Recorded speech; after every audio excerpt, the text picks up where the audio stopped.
Hi, I'm Tim with Selfless Awakening. This is day 2 of 30 days of my 30 Days of Awakening series for 2019.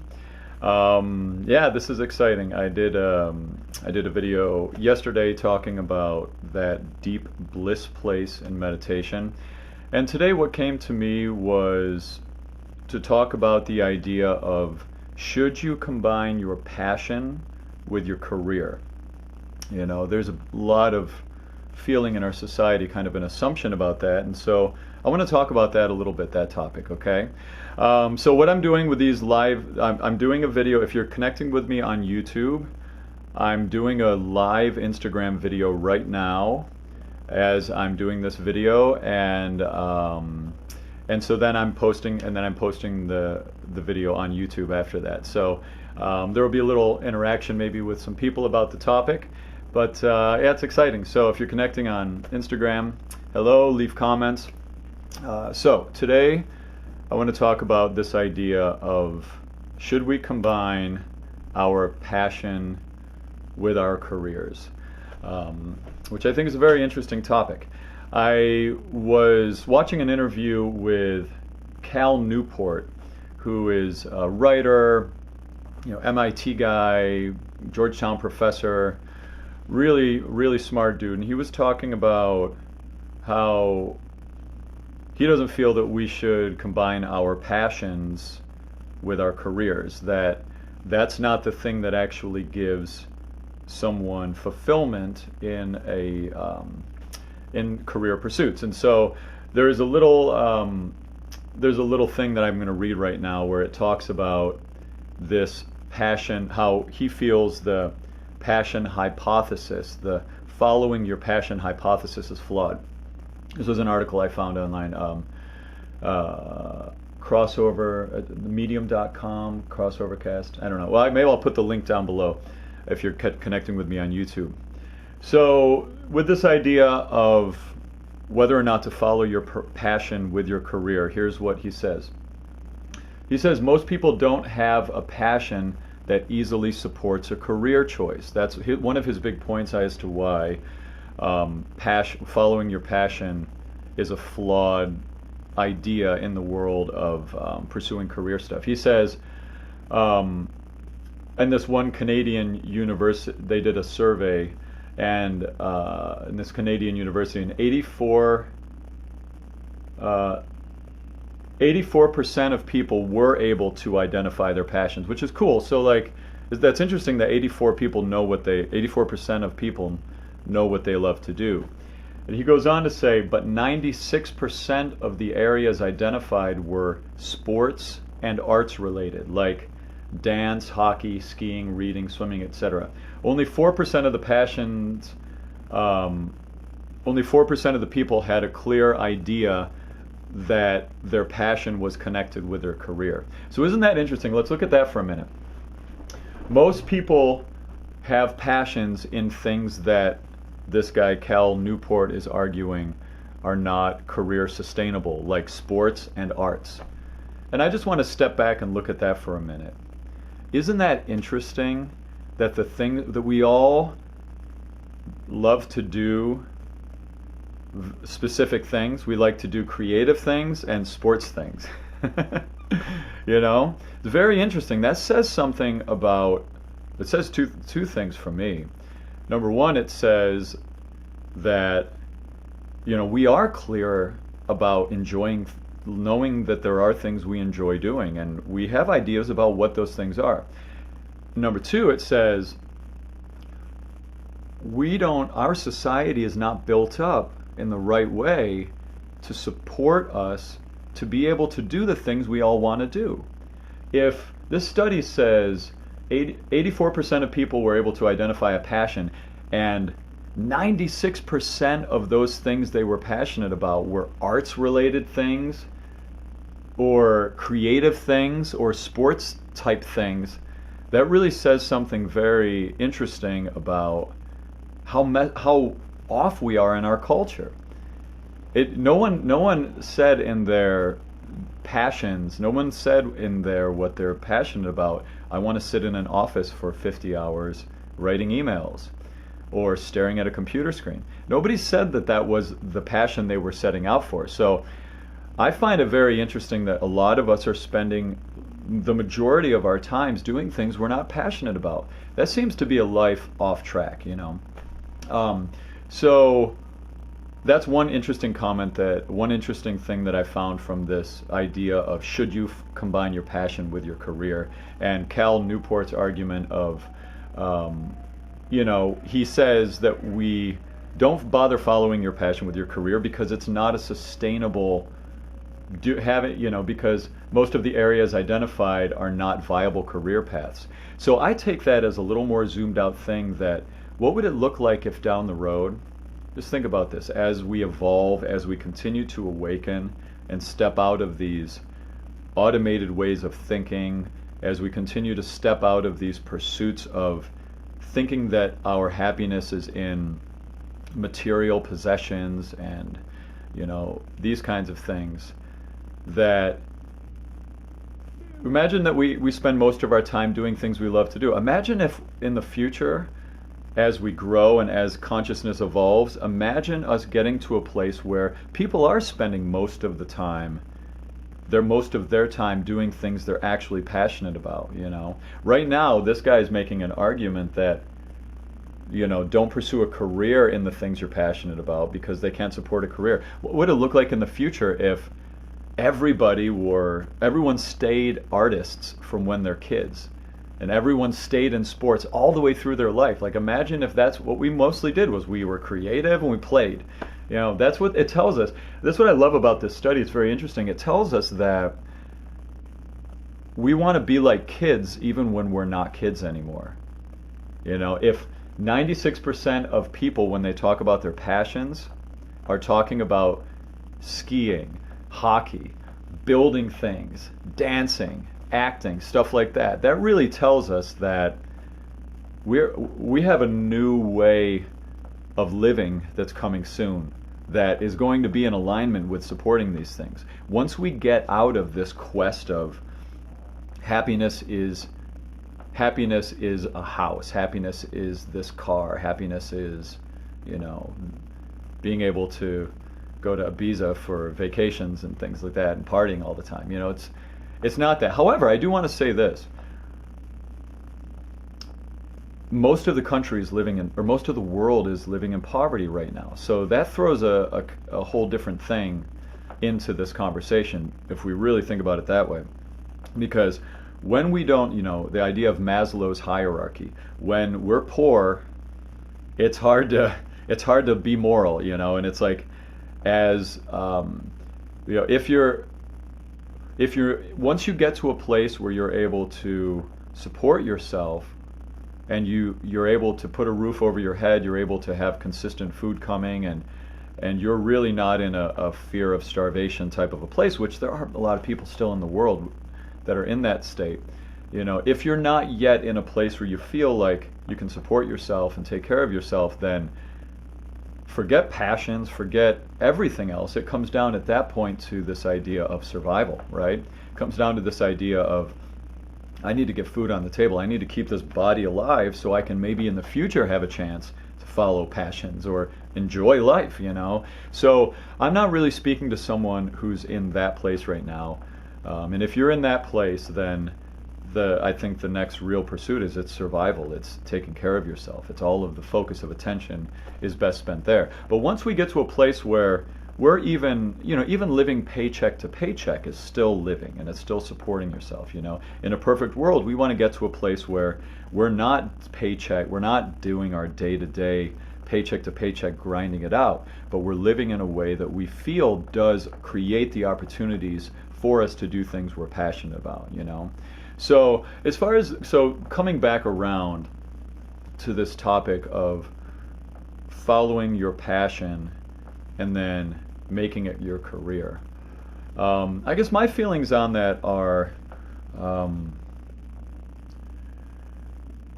I feel like we want to be doing everything we can at the moment to be able to create the opportunities to spend as much time doing what we love to do with whom we love to do it as possible. whatever that looks like, whatever that looks like. And there are some people that have found ways to make money and support themselves doing things that are not the thing they super love to do, but it affords them the ability to create free time to actually do the things that they love to do. And I have to say that's a pretty cool place to get to in life, and that I think is an admirable thing to pursue. Now, here's what I think is important to look at in that pursuit is that thing you're spending time making money to do, that thing that you're supporting yourself with to be able to create time in your life. The important thing, I believe, is to look at how you're doing that and how that makes you feel. And is that thing that you're doing to make the money to create the free time for doing your passions, is that thing fulfilling you? Or are you doing it, and let me back up and say, is it fulfilling you? Is it giving you a sense of purposefulness, a sense of feeling like you're being of service to the world? That's the real thing to think about, is because I think what happens a lot of times is, we may see an angle of a way to make money, and there may be around it a little bit of egoic pursuit, or maybe it's a scammy type of a way that you can make money. You can make money, but it's a little scammy. Like, for instance, I know a person who had a job a while back where the job was to sell fake advertising to companies and reach out and basically lie to these companies like, this person's doing it, this person signed up, are you sure you don't want to sign up? And it's all just a total scam, but they were making good money. And so really looking at how is that work, other than making money for people that are doing it, how is that work actually being of service to others? Like, that's the question, is like, if you're doing work that makes you feel shitty after you're doing it, that's probably not the right work for you to be doing. Even if it's just to make money to support being able to have free time for your passion. And the idea is, like, and here's why I feel that way, is because there's a drain on you, there's a drain on your being, there's a drain on your psyche, there's a drain on your sense of self-worth when you're doing work that feels kind of shitty. That's the truth. If you're doing something that's a little scammy or manipulative in your work, that you can't really find a clear tether to being of service to others, then that's where you really have to look at your work. I right now, like, let's think about, I'm going to sort of step back a bit and talk about my life, and how does passion play into where I'm at now, and what about my career, okay? So just a little bit about the ways I make money and the things I like to do that I'm passionate about. Let me just kind of share about that. Right now, what I do for work, I have kind of combined my work life to some degree with my passion life. I started off 20 years ago. I graduated with degree work in classical, in singing, and then I did master's work as well. So basically my degree work is in singing and vocal performance and doing opera. So I set out on a quest to be a professional opera singer. That was my path, and I did that for a while, and I did some other professional singing as well. And in addition to that, I got married, I had a daughter, and then I decided to, in addition to that, start teaching voice. Now, teaching voice wasn't my primary passion. I didn't feel clearly pulled to follow this life of teaching voice.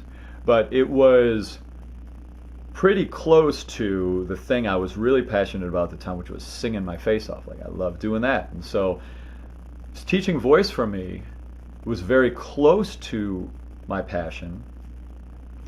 And also it was a way for me to be of service to others in a skill set that I, that I have some skills already developed in. So it was a very natural thing for me to start teaching voice.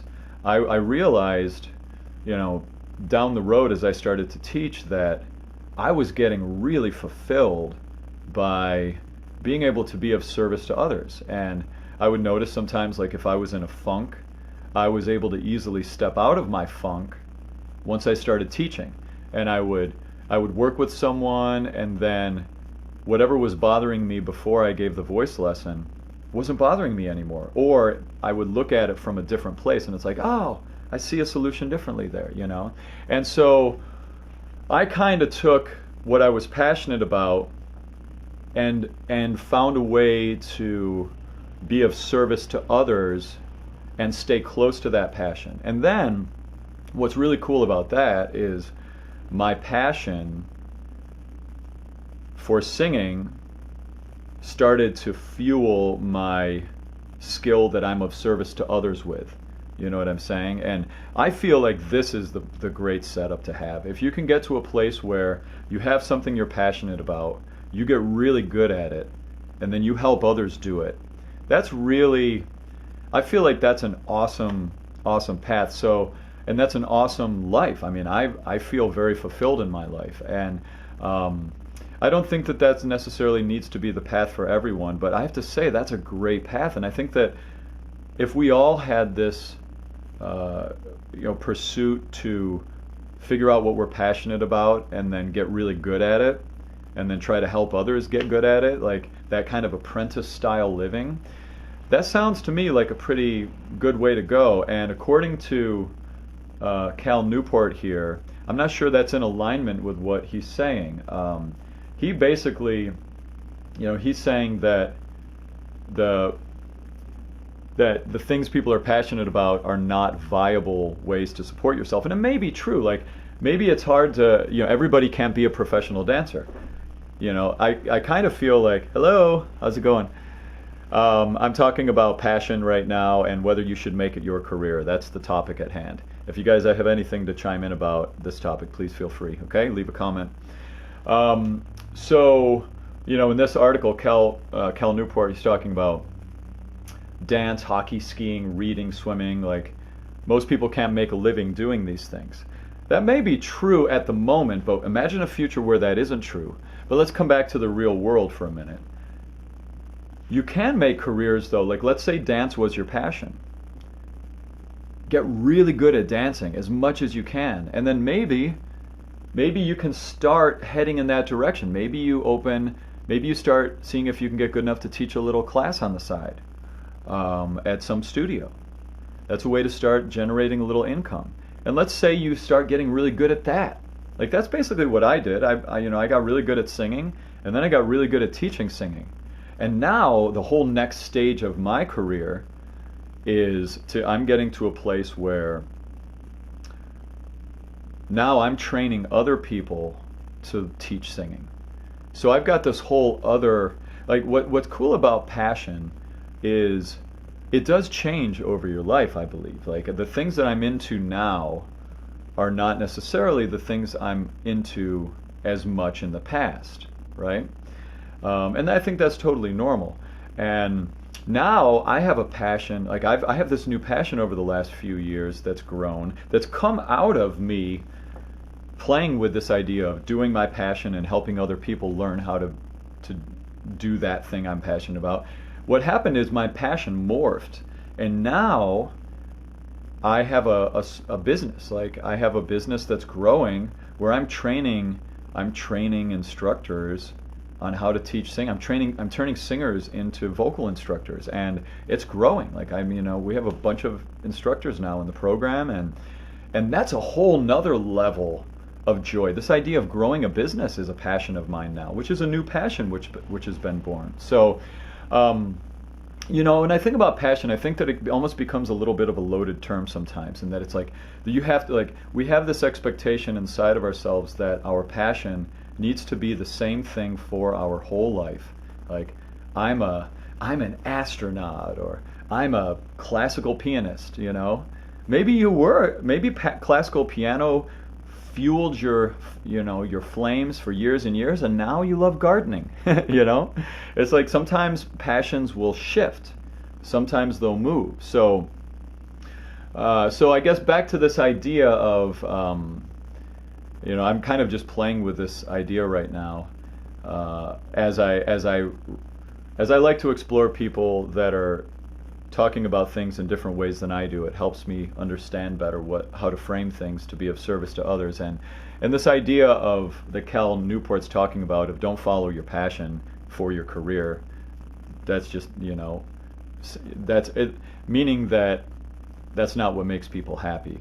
I'm not sure I'm 100% in alignment with that. I do have to say, though, that there's some of this has to do with opening up to the topic of fulfillment and life fulfillment, and what that's all about. And I'm going to talk about that in a second. Let me read a comment here. This is also thanks for sharing. Oh, thanks so much for the comment. Cheers. Yeah. So talking about life fulfillment. Now, the word fulfillment, I love that word. Fulfillment is a very powerful word, because it doesn't mean that you're going to be happy all the time. Like, yeah, you know, at least on the surface level of happiness, like that kind of happiness where when you get the job you want, you're happy, or you have a milkshake you like and you're happy. Like, that happiness is very surface level. It's very, very fleeting. But underneath that, when you go deeper, there's a sense of joy, and the best word is fulfillment, that you can get from life, which has to do with doing things that make you feel like you're living a life that's worth living. Makes you feel like, you know, like, let's imagine for a minute that we are consciousness, like we are awareness itself, sitting behind, you know, we're not our thoughts in our head, we're not these bodies, but we're awareness that is pretending to be a human being. I know I'm kind of getting a little zoomed out now, I'm getting a little crazy here. But imagine that we are this awareness that's just pretending to be a human being. And we're here on vacation, we're awareness on vacation, coming here to just see what it's like to be a human being, right? Imagine that that's what we're here to do. We want to spend our time in this human form, getting the most out of it, picking all the fruit off the trees, trying them, having experiences, going through the full experience. I think a life that doesn't learn from, you know, that you haven't experienced struggle so you can experience the contrast of it. You haven't experienced, you know, you don't understand like what going through pain can feel like, and then coming through and learning how to transcend it. Like, there's so much more to life than just being happy and just being on the surface. There's fulfillment. Fulfillment takes into account the full spectrum of human experiences, you know. It takes into account everything.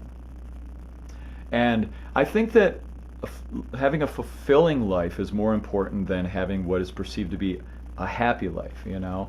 And I have to say, so much of being fulfilled for me has to do with being of service to others in some way. Like, there's such a rush. Like, these videos right now, if these are being of service to anyone out there right now, like, that's my joy. And I don't even need to know that these videos or what I'm sharing is being of service to you. I don't need that. I know that me just even attempting to be of service to someone else right now with these videos makes me feel good. And it also helps me reinforce everything I'm saying. So I'm really benefiting from these videos, and I know that, and I like to think and hope that what I'm sharing could maybe be of service to others as well. But I would do it anyway. I'm going to share anyway because I feel compelled and led to do that, you know.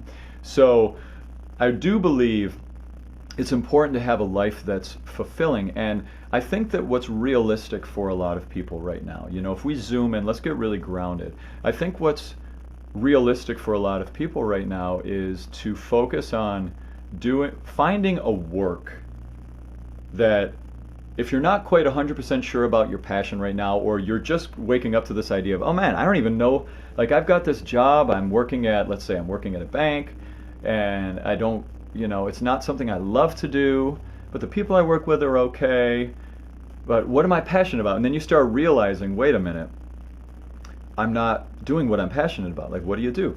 Well, I think the first thing is like, look at how you currently are being of service to others right now in the way you're working.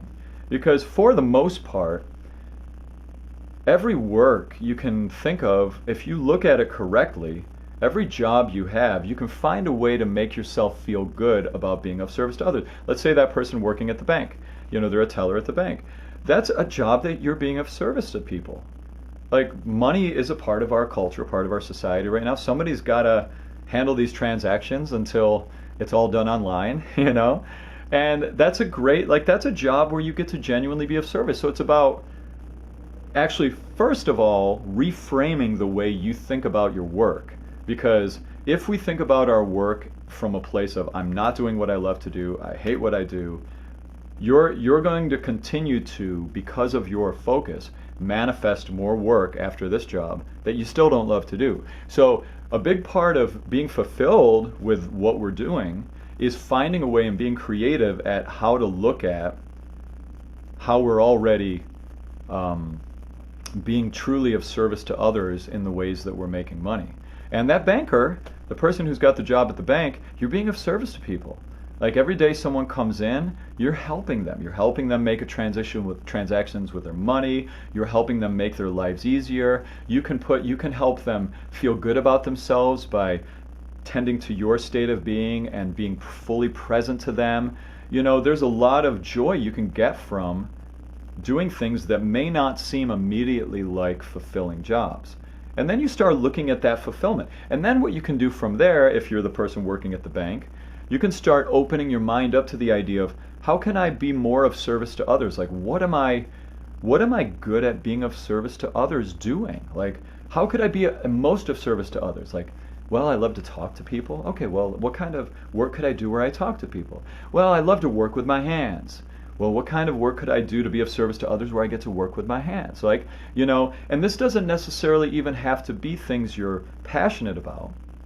If you know what you're passionate about, then you can start visualizing ways to be of service to others close to what you're passionate about. Because the thing is, I believe, is like, when we're hello, salut, when we are aligned with something we're passionate about, and we light up and our eyes twinkle and we sparkle with it, the more time we get to spend doing that, the more we grow. And we grow quickly in things we're passionate about. And if you have the opportunity to be of service to others, and you get a chance to be fulfilled by being of service to others, doing something that you've built skill sets in that you're passionate about, that's a really fulfilling life. That's what I get to do. Like, I teach singing all the time. I have an abundance of clients, and the program that I'm working with is growing at an exponential rate. It's expanding like crazy, and I still love singing. Like, when people leave my house and there's lessons are done, or I've just had a meeting with the instructors or whatever, I still sing myself. I go work on my music project. I practice my voice. I'm still, like, I love singing. And I love helping people learn how to sing. And I believe in it as a way for me to be of service to others. These videos are also a way that I get to be of service to others, talking about self-help, mindfulness, spirituality, all that stuff. And I get fulfilled by that being of service to others thing. So I feel like that's the key. Like, these are the keys. Maybe it's not trying to have, like, putting expectations on yourself at an early age of, this idea of, I want to be a dancer, so I'm going to go like push and grind and, and starve for years and pursue that. It's like your life path may not be telling you to go starve and force yourself into this idea of trying to make an amount of money to make yourself feel peaceful, fulfilled, have free time. Life may not be telling you to pursue dance in that way, but maybe life is telling you dance, dance, dance, dance, dance, and get that job as an engineer or an accountant or this, because you also have passions like in that world too. And I also feel like passions, as I'm just kind of pontificating on this a bit, I also believe that we don't always have one passion. And I believe passions have a hierarchy to some degree. There are some things we're more passionate about than others. Like, I'm maybe nowadays in my life, I'm more passionate about producing experimental electronic music than I am passionate about singing opera.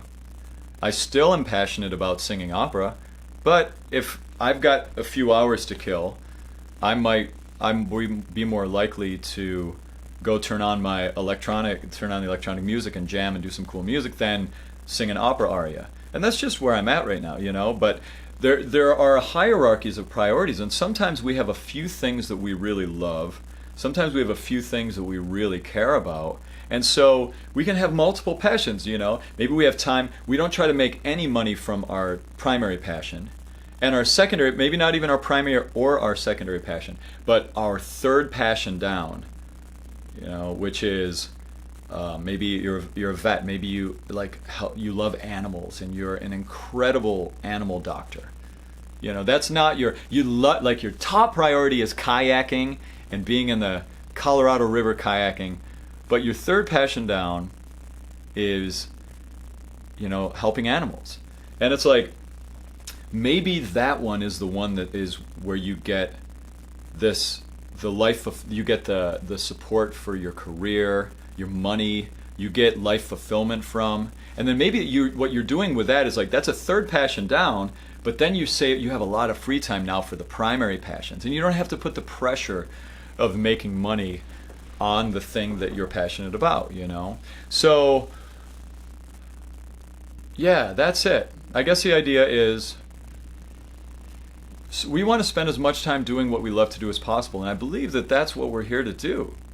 We're not here to struggle. We're not here to grind out a life, And so I really feel it's important for us to look at, from wherever we are, what are you passionate about?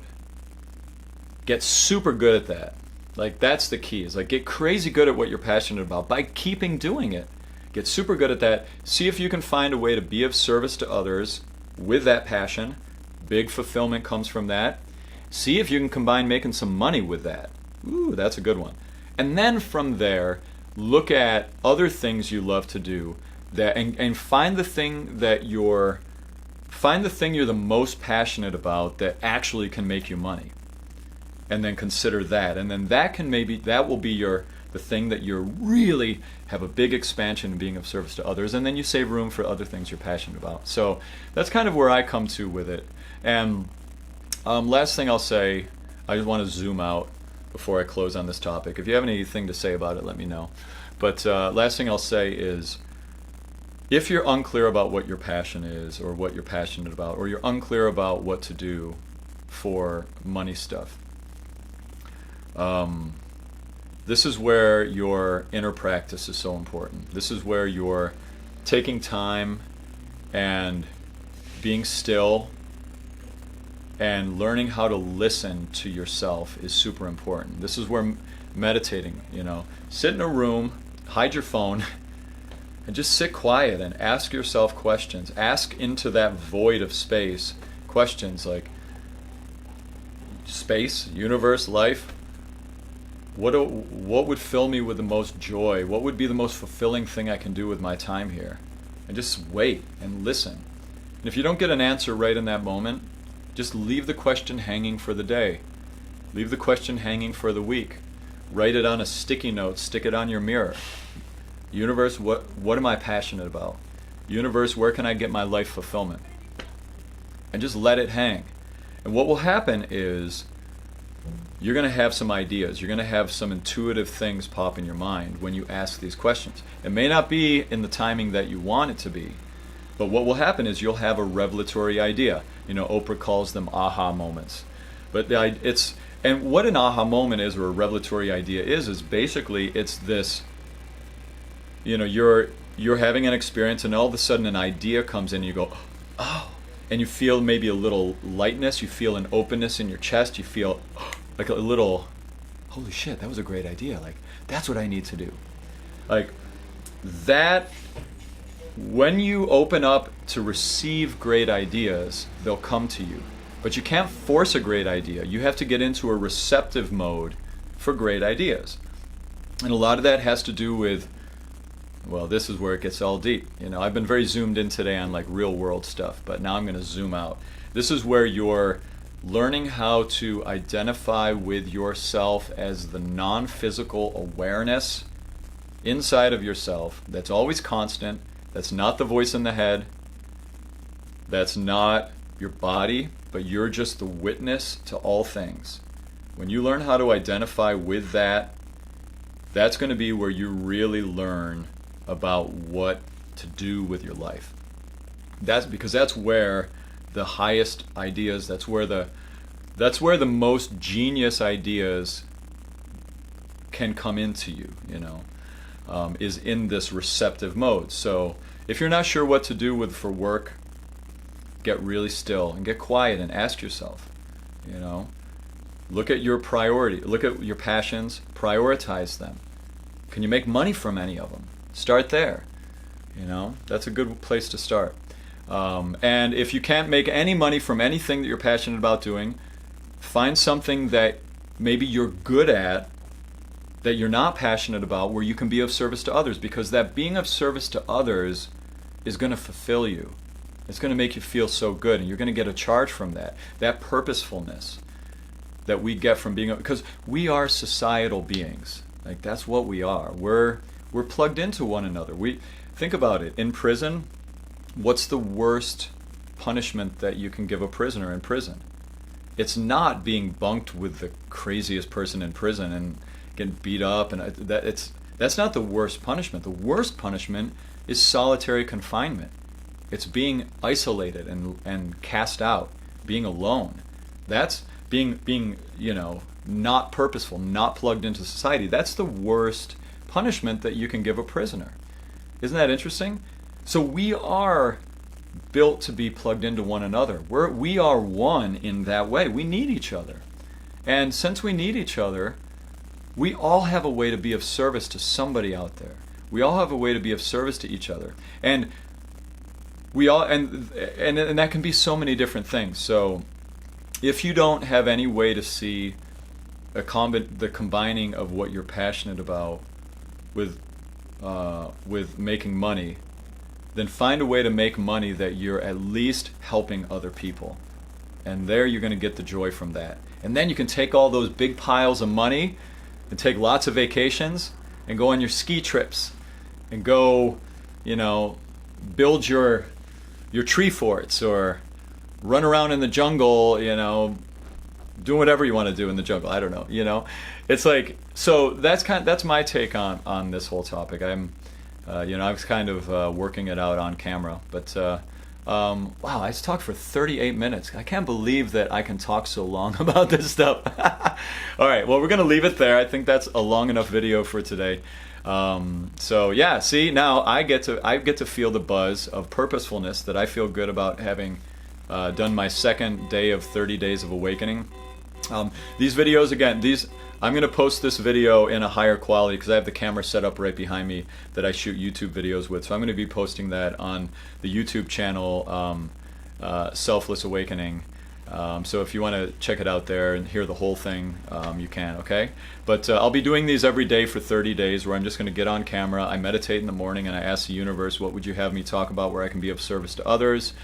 And then I talk, and so that's what I'm doing, all right? So what did you say, Karen? You said, it's a passion of yours is why. Yes, that's true. It's a passion of mine. Well, it's also it's a passion of mine. Like, see, I know, yeah, this is a passion of mine. This is also something that is big in me being of service to others. You know, what I'm passionate about is talking about mindfulness. Like I really get off on talking about God and spirituality and the universe and these questions we don't understand. Like I get so stimulated talking about that stuff. It makes me feel buzzy. I don't like talking about things, a lot of other things a lot of people talk. I don't like talking about gossipy stuff. I don't like a lot of like the clickbaity social media stuff. That doesn't give me this fulfilling feeling to talk about. You know, getting into these political debates, that's not fulfilling for me. I love talking about how to feel better. I love talking about, you know, understanding this mystical, magical universe that we live in. Though that's talking about my passion. Well, I like the idea of, you know, a life where I do that more and more and more, and I do it all the time. I mean, you know, this is I'm very thankful about the life that I'm living. I mean, really, truly, one last thing I'll say is a big part of why I like to do these videos and these kinds of things is I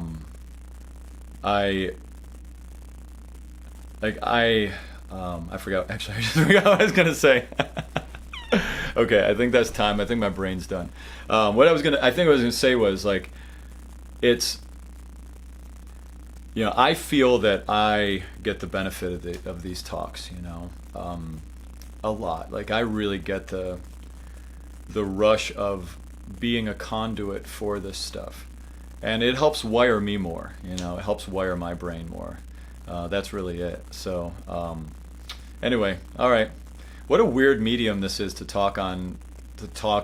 See, it's weird because I'm half looking at you guys on the phone and then half trying to look at the camera behind that'll become the YouTube video. But this is quite a crazy medium, and it's an interesting thing to stay present during, to stay connected. But you know, I feel like I'm learning and getting better at it. So, anyway, oh, thank you very much. Thank you, Katrina. All right, so that's it. If you want to catch the whole talk here, the whole 42-minute talk, again, I'll be putting that up on YouTube, or you could just watch this live video, the live story on Instagram. I'm going to be posting that in a little bit, okay? So anyway, have a beautiful day, everyone, and if there's any things, you know, I'm going to be doing these for the next 28 days. I'll be doing a video every morning. And if there's anything you would like to have me talk about, or that you have any questions about, feel free to you know, leave a comment and or just leave a message. Shoot me a message on Instagram, and I'll be happy to talk about it. Okay. Sending you guys love and support. Have a beautiful day, and I'll see you tomorrow morning. Okay. Cheers.